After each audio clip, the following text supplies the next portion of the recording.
החיים מביאים איתם באמת הרבה אתגרים, והשאלה היא איזה סמל את רוצה לענוד, להגנה, לשמירה, להתקדמות, להתפתחות. לכל תכשיט שאני יוצרת יש סמל, לא רק חומר גלם, הזהב, היהלומים, אלא יש בו משמעות, הגנה, סוג של עוגן לחיים שלך. ואני אתן לך דוגמה, הלוטוס זה סמל שמזכיר לנו תמיד לצמוח גם מהדברים הכי קשים. יש לך את הדג, שהדג זה סמל שתמיד מזכיר לך לזרום, להתקדם בחיים, לא להיתקע כמו הדגים. יש לך את המצפן, המצפן הוא בעצם כמו עוגן פנימי, להתחבר לעצמך ולדעת שכל התשובות נמצאות בפנים. פרסה זה סמל למזל, למזל טוב, ופה שבצתי אותו עם אבן חן שזה בכלל נותן לזה עוד אימפקט. יש לנו את החמסה ואת העין. טוב, אז העין מגינה על הלב שלנו, כאן היא גם משובצת באבן כחולה שזה ספיר, זה בכלל אבן טובה להגנה.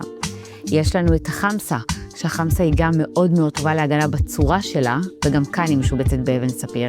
הירח זה בעצם נשיות, מחזוריות, כוח פנימי. דרך החיים שיש בתליון הזה הוא לא בעצם רק סמל, הוא תדר של בריאה, של אנרגיה חדשה שאת מביאה לחיים שלך. כל התכשיטים שלי נושאים סמל בתוכם ומשמעות. השאלה היא איזה משמעות את רוצה להכניס לחיים שלך, ולמה את מתחברת, וגם תמיד אפשר לשלב גם וגם.